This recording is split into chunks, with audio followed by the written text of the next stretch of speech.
자, 오늘은 본문 다니엘 3장 18절을 중심으로 동행과 주권이라는 제목으로 말씀을 나누려고 합니다. 한번 따라해 보실까요? 동행과 주권. 우리가 누군가 동행하기 위해서는 뜻이 맞아야 되죠. 그래서 아모스 3장 3절에 이런 말씀이 있습니다. 두 사람이 뜻이 같지 않은데 어찌 동행하겠으며. 뜻이 같지 않으면 잠깐은 갈 수 있지만 오래 갈 수 없죠. 바울과 바나바도 마가의 문제를 놓고 뜻이 같지 않으니까 헤어졌잖아요. 하나님과의 동행도 마찬가지예요. 하나님과 내가 뜻이 맞아야만 오래 갈 수 있죠. 그럼 누구 뜻에 맞춰야 될까요? 맞춰야 될까요? 불완전한 우리의 뜻에 맞춰야 될까요? 완전하신 하나님의 뜻에 맞춰야 될까요? 이거 물어볼 것도 없이 하나님의 뜻에 맞추어야 됩니다. 왜냐하면 우리는 아담 이후에 타락한 본성을 가지고 있기 때문에 우리는 불완전할 뿐만 아니라 악하기도 해서 내 뜻대로 하나님과 동행하려고 하면 그 동행은 실패할 수밖에 없는 거죠. 여러분, 인간의 타락에 대해서 신국원 박사님 이 책은 꼭 읽어보십시오. 니고데모의 안경이라는 책에 보면 95쪽에 이런 얘기를 기록해 놓고 있어요. 성경이 말하는 타락은 인간이 자율적 판단과 행동을 취한 데서 비롯되었다. 왜 인간이 타락했습니까? 자율적 판단과 행동을 했기 때문에. 타락의 핵심은 하나님의 통치권을 의지적으로 거부하고 인간의 주권을 내세우는 것이다. 내가 주인 되신 권한, 내가 주인 된 권한을 내세우는 거예요. 내 뜻대로 하는 거예요. 그럼 반드시 우리 안에는 죄성이 있기 때문에 우리는 타락의 길로 걸어간다는 거죠. 인간이 의지적인 결단으로 하나님을 배신하고 자신의 판단대로 살기로 결심한 것이다. 판단은 뭡니까? 생각이죠. 자기 생각대로 사는 것이 우리를 망가뜨리는 거예요. 타락은 궁극적이며 절대적인 기준이 하나님에게서 인간에게로 옮겨졌음을 뜻한다. 내 삶의 판단 기준이 하나님이 아니라 내가 되면요, 타락하게 된다는 거예요. 얼마나 설명을 잘했는지 몰라요. 이로 인해 인간은 하나님 이외에 다른 무엇에 절대성을 부여하고 우상 숭배에 빠지게 된다. 돈이라는 우상, 쾌락이라는 우상에 왜 빠집니까?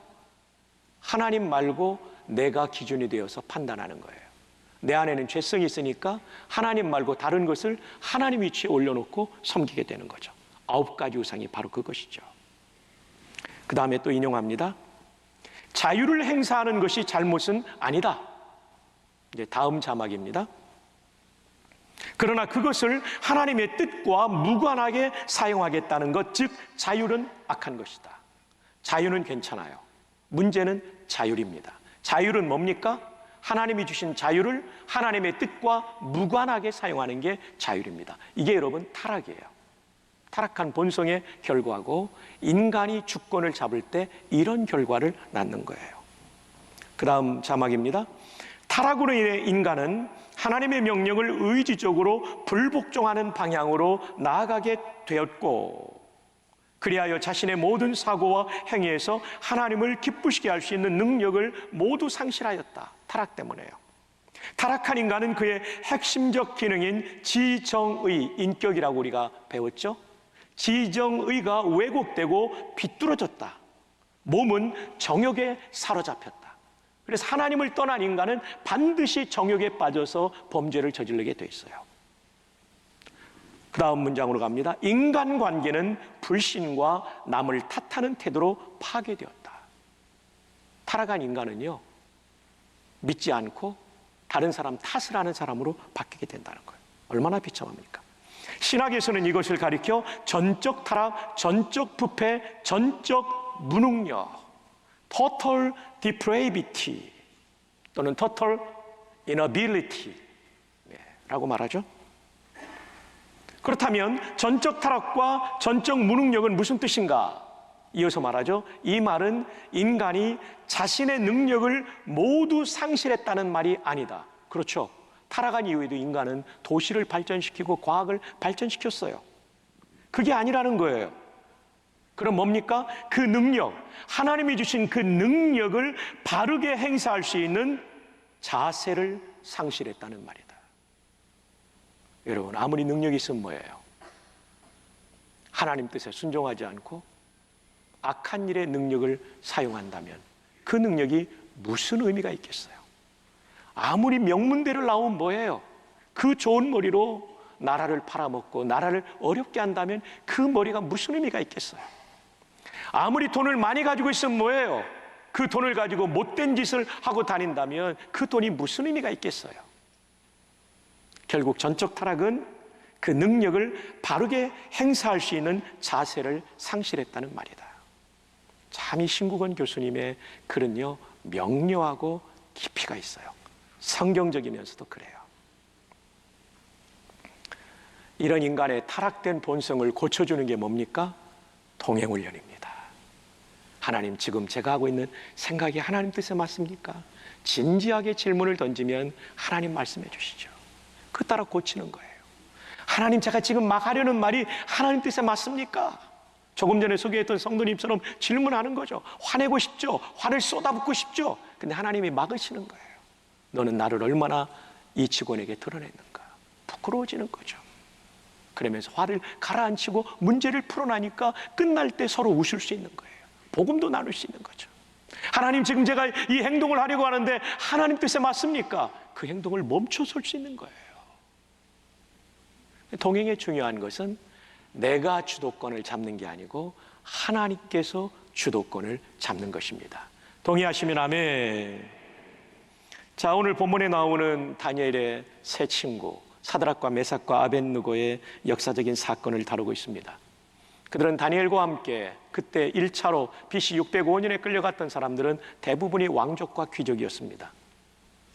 근데 그들은 바벨론에 끌려가서 느부갓네살 왕의 인재 양성 교육 프로그램에 따라 그들은 훈련을 받고, 그리고 그들은 끌려온 지 19년이 지난 오늘 10대 때 끌려와서 19년이 지났기 때문에 이 사람들의 나이가 이제 30대 중반 내지는 후반이었을 것으로 추정이 됩니다.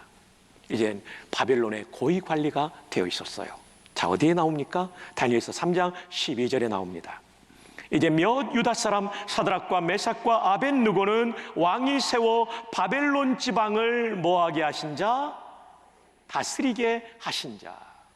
여러분, 다니엘의 친구들이 다니엘뿐만 아니라 그들도 이제 바벨론의 상당히 높은 고위 관직에 올랐다는 것을 보여주고 있습니다. 그런데 이들에게 위기가 닥쳐옵니다. 그건 뭐냐면 느부갓네살 왕이 금신상을 만들어 놓고 절하라는 거예요. 이들은 신앙의 양심상 도저히 우상 앞에 절할 수 없었던 사람들이었는데 왕이 절하라고 어명을 내립니다. 여러분, 왕에게 신세를 진 이 사람들이 이 어명을 거절하기가 얼마나 어려웠을까요? 그럼에도 불구하고 그들은 왕에게 진 신세보다 나에게 생명을 주시고 구원의 은총을 베푸신 하나님께 받은 신세, 은혜가 더 많기 때문에 그들은 하나님을 섬기기로 결단합니다.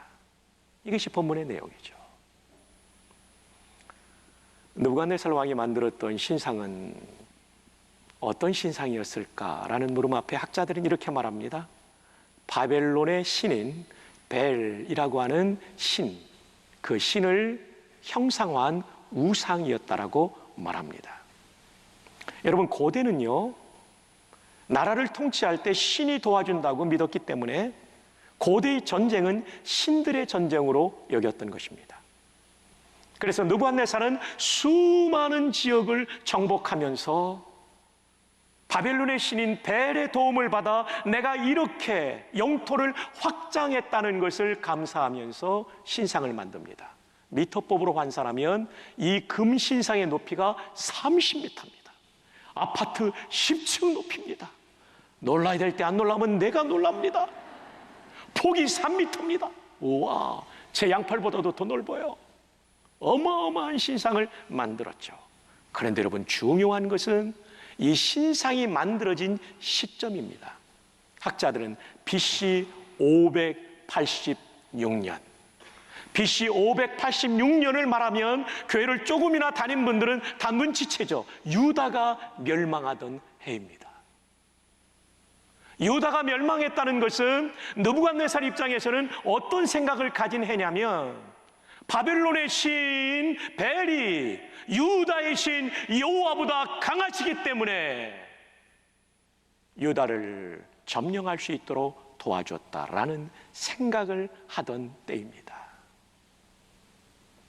그 무렵에 이들은 지금 신상 앞에 절하라는 요구를 받고 있는 것이니, 그 시대 문화 속에 전쟁은 신들의 전쟁이고 유다가 망했다는 것은 여호와가 약한 신이라는 이 문화가 팽배해 있는 상황 속에서 그들이 벨 앞에 절하지 않는다는 것은 굉장한 공격을 받을 수 있는 상황이었다는 것입니다. 근데 여러분, 이 본문을 보면 여러분들이 질문이 생길 거예요. 다니엘이 세 친구를 있는데 다니엘은 도대체 어디 갔냐? 다니엘을 찾을 수가 없어요, 본문에. 학자들은 1번, 몸이 아파가지고 현장에 없었다. 2번, 해외 출장 중이어서 없었다. 3번, 정확한 건 아무도 모른다. 저는 3번이라고 생각해요. 천국 가서 다니엘 만나면 물어보려고 합니다.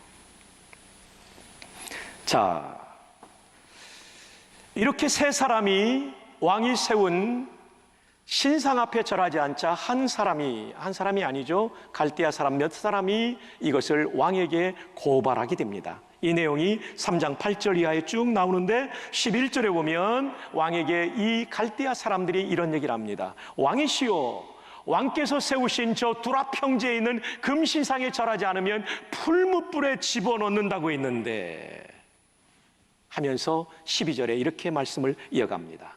이제 몇 유다 사람 사드락과 메삭과 아벳느고는 왕이 세워 바벨론 지방을 다스리게 하신 자 이거늘, 왕이여, 이 사람들이 왕을 높이지 아니하며 어명을 거역했다는 것이죠. 왕이 신들을 섬기지 아니하며 왕이 세우신 금신상에게 절하지 아니하나이다. 여러분, 이 내용을 쉽게 말하면 이런 거예요. 저 사람들 포로로 끌려왔는데 왕이 베푸신 그 은총으로 이제는 바벨론의 고위 관리가 되었음에도 불구하고 왕의 어명을 거절하는 아주 나쁜 사람들입니다. 왕이 섬기는 신, 우리 바벨론의 신도 섬기지 않는 아주 이 바벨론의 관리로서는 자격 없는 사람들입니다. 그리고 왕께서 말씀하시기를 저 신상에 절하지 않으면 풀무불에 집어넣어야 되는데 집어넣으셔야 되지 않겠습니까? 라고 고발하고 있는 내용입니다. 자, 이제 거기 던져지면 완전히 죽게 될 수밖에 없는데, 느부갓네살은 이 말을 하면서 15절 하반절에 너희를 맹렬히 타는 풀무불 가운데 던져 넣을 것이니 능히 너희를 내 손에서 건져낼 신이 누구겠느냐 라고 사드락과 메삭과 아벳느고를 불러서 지금 이 얘기를 합니다. 아무도 내 손에서 건져내지 못해. 너희 나라 유다도 내 손에 망했고 내가 섬기는 저 신에 의해서 망했기 때문에 너희가 섬기는 여호와가 너희를 풀무불에서 건져내지 못해 라고 지금 말하고 있는 것입니다. 그리고 이제는 어느 정도 자리를 잡고 있는 상황인데, 이때 왕의 어명을 거역하면 모두가 풀무불에 들어가서 죽을 수밖에 없는, 인생 전체를 잃어버릴 수밖에 없는 상황 속에서 이들은 어떤 태도를 취했을까요? 이 태도가 아주 중요한 것이죠. 자, 보면 이들의 대답을 16절부터 볼 수 있어요. 사드락과 메삭과 아벳느고가 느부갓네살 왕에게 대답합니다. 우리가 이 일에 대하여 왕에게 대답할 필요가 없나이다. 여러분 지금 이 분위기를 모르니까 여러분 지금 그냥 앉아 계시죠? 이 굉장한 얘기를 지금 왕 앞에서 하는 겁니다. 우리가 지금 신상 앞에 절하라는 왕의 말에 대답할 필요가 없습니다. 이런 학명이 어디 있겠어요? 이런 학명이 어디 있겠어요? 느부갓네살 왕의 그냥 분노가 하늘을 찌르는 상황이 된 거죠. 그러면서 17절에 이렇게 말합니다. 왕이여, 우리가 섬기는 하나님이 계시다면 우리를 맹렬히 타는 풀무불 가운데서 능히 건져내시겠고 왕의 손에서도 건져내시리이다. 하나님이 우리를 건져내실 겁니다. 비록 유다는 망했지만, 유다가 범죄함으로 망했지, 하나님의 뜻을 따라가면 여호와께서 우리를 살려 주실 것입니다. 이 얘기를 지금 하고 있는 거예요. 여기에 왕이여 우리가 섬기는 하나님이 계시다면은 안 계실 수도 있다는 뜻이 아니에요. 이거는 수사학적인 표현인 것이죠. 왜냐하면 전후 문맥을 볼 때 하나님이 살아계시다는 것을 이들은 확실히 알고 있었죠. 여러분 얼마나 놀랍습니까? 대제국의 왕이었던 느부갓네살 왕이 저 신상에 절하지 않으면 풀무불에 용광로에 집어쳐넣겠다 이 말할 때 그들은 왕의 말씀에 우리는 대답할 필요가 없습니다. 우리가 풀무불에 던져줘도 우리 하나님 여호와께서 우리를 건져내실 것입니다. 얼마나 멋져요. 근데 여러분 이 17절보다 더 멋진 말씀은 18절이에요. 저는 이 말씀에 큰 감동을 받았어요. 그렇게 하지 아니하실지라도. 여러분 이 말씀의 뜻이 뭡니까? 용광로 속에 던져졌을 때 우리를 꺼내서 구원해 주지 아니하실지라도, 용광로 불 속에서 다 죽을지라도, 이 얘기입니다. 왕이여 우리가 왕의 신들을 섬기지도 아니하고 왕이 세우신 금신상에게 절하지도 아니할 줄을 아옵소서. 하나님이 얼마나 이 세 사람의 고백을 들으며 기뻐하셨을까요? 그렇게 하지 아니하실지라도. 여러분 이게 진짜 신앙이에요. 우리는 신앙의 본질을 잘 이해해야 돼요. 우리는 흔히 하나님이 우리를 용광로에서 건져주시는 것만을 승리라고 생각합니다. 그러나 그렇지 않습니다. 용광로 속에서 죽는다 할지라도 하나님을 경외하고 하나님의 뜻을 행하면 그것은 승리입니다. 여러분 이게 정말 중요합니다. 내가 사는 것이 기준이 아닙니다. 내가 사는 것과 죽는 것은 중요한 게 아닙니다. 살아도 하나님의 뜻을 위해 살고 죽어도 하나님의 뜻을 위해 죽으면 그게 승리입니다. 그렇게 하지 아니하실지라도의 뜻이 바로 이것입니다.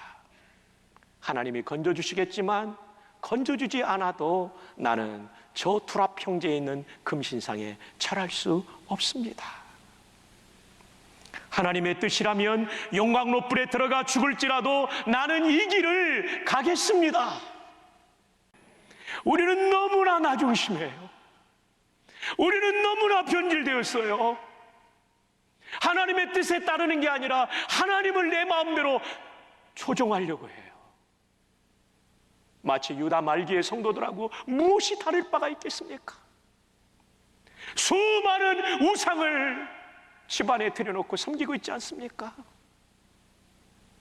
오락이라는 우상을 섬기고 쾌락이라는 우상을 섬기고 로맨스라는 우상을 섬기고 돈이라는 우상을 섬기고 얼마나 우리가 편질된 성도예요. 너무나 안타깝지 않습니까? 우리 교회는 계속해서 더 많은 사람들을 구원해야 되지만 사람들만 많이 모인 교회가 무슨 의미가 있겠어요? 모두가 자기라는 우상을 섬기고 있는 그런 성도가 아무리 많으면 무슨 의미가 있겠어요?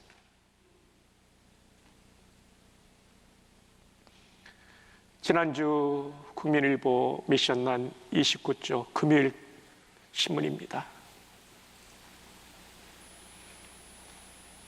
바이올라 대학교라고 하면 정말 미국의 명문 사립대학인데 윌리엄스 교수님의 글을 인용하면서 그 기사는 그렇게 말해요. 윌리엄스 박사가 한 말이 뭐냐면 지금 이 세상에서 가장 빨리 퍼지고 있는 종교는 자기 숭배의 종교다. 한 번 더요. 지금 이 세상에서 가장 빨리 퍼지고 있고 성장하고 있는 종교는 자기 숭배의 종교다. 자기 숭배의 종교. 하나님은 온데간데 없고 내 뜻을 이루기만 하면 되는 성도들.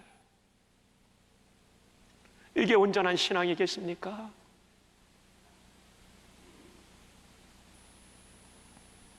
시련이 오면 다 무너지는 신앙이 되는 거죠.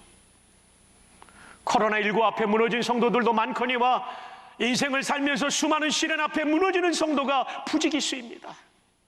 왜요? 내가 주인 돼 있으니까. 나는 타락된 본성을 가진 존재니까 그렇게 해서 무너지는 거예요. 주 안에 사랑하고 사랑하는 성도 여러분, 여러분을 정말 권면합니다. 하나님 중심의 신앙을 회복하기를 바랍니다. 두 아들을 잃고도 이것이 큰 복이요, 이것이 기도의 응답이라고 외쳤던 손양훈 목사님의 이 올바른 신앙, 내 인생의 주권을 내가 아니라 하나님이 쥐고 계시도록 맡겨드리는 이 신앙, 이게 진짜 신앙이에요.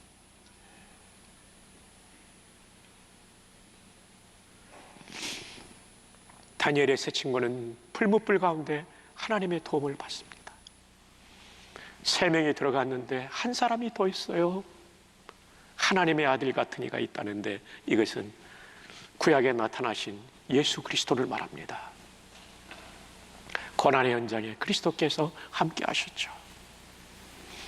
그러나 여러분, 성경은 전체를 보아야 되죠. 바울도 베드로도 하나님께 주권을 맡겼지만 순교했습니다. 믿음장이라고 하는 히브리서 11장에 보면 믿음으로 나라를 이기고 죽은 자를 살려주신 하나님의 은혜를 받은 여인들의 스토리가 히브리서 11장에 나와요. 그 믿음장에. 근데 여러분, 33절 이하에 보면 하나님을 믿었기에 승리한 사람뿐만 아니라 하나님을 믿었기 때문에 조롱당하고 채찍질 당하고 칼에 목베임을 당하고 톱에 켜서 몸이 잘려지고 그러면서도 믿음을 버리지 않았던 사람들, 이 사람들을 세상이 감당하지 못할 사람이라고 히브리서 기자는 쓰고 있어요. 우리는 암에서 치료받아야만 승리라고 생각합니까? 죽을 자리에서 죽지 않은 것만 승리라고 생각합니까? 아니요. 하나님의 뜻을 행했다면 그것이 곧 승리입니다. 사나 죽으나 하나님의 뜻을 행하는 것이 기준이에요.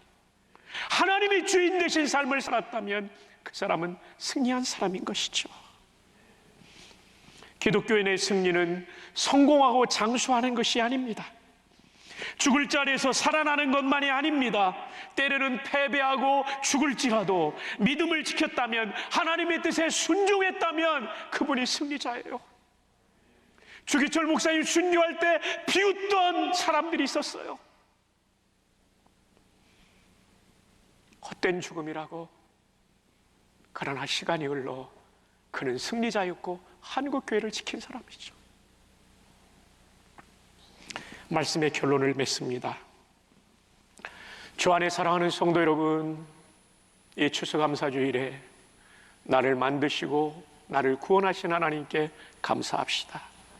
지금까지 인도하신 은혜에 감사합시다.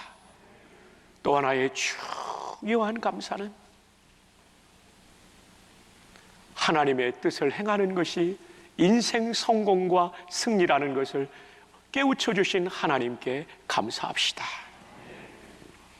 우리가 진정으로 감사해야 될 것은 세상의 성공이나 부귀가 아닙니다. 부족하지만 하나님의 주권에 순종한 것을 우리는 진짜 감사해야 돼요. 하나님, 제가 작년보다 올해는 좀 더 순종할 수 있었네요. 이게 2022년 추수감사주일, 내년 지금으로부터 365일 후에 우리가 드려야 될 감사예요.